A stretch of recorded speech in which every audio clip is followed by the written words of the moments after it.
This could be any day in any school gym. But while this is a school in some moments, in others, it's part of a home to 40 children. Our youngest kiddo is 5. The St. Vincent Catholic Charities Children's Home in Lansing is designed to be a safe space, a course corrector of sorts for children who struggle in traditional foster care.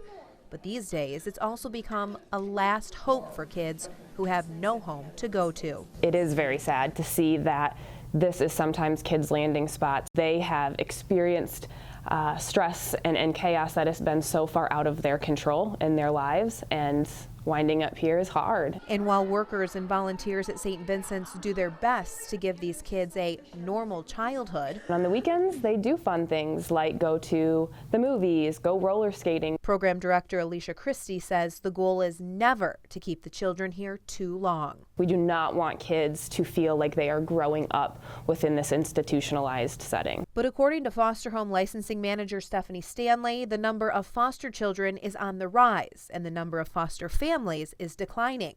So right now, for some kids, there's no other choice. In the Ingham, Eaton, Clinton area since October 1st, which was the beginning of the DHS fiscal year, 15 new families have gotten licensed and 22 families have closed their license. So we're not keeping up. And now it's to the point even homes like St. Vincent's are full. We're even reaching out to everyone else in the Tri-County area, attempting placement and being unsuccessful.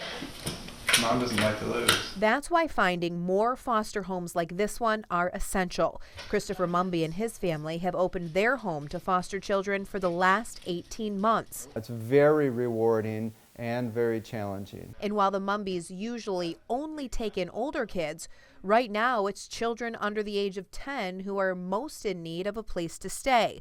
So the Mumbys recently bent their own rules to help out. In this case, we were asked about a couple of children, a sibling set, and we knew that we could not.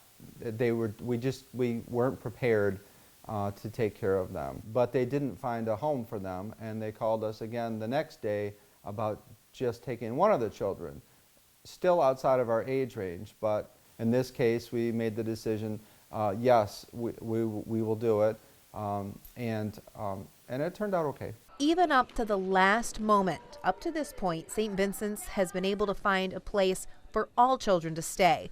But if this trend continues, that won't always be the case. I have heard stories from people at other agencies of staff sleeping in the office with children, of the agency paying for a hotel room and staff taking the children to stay there temporarily. A worst case scenario that only adds more instability into the lives of these children who've already been through so much.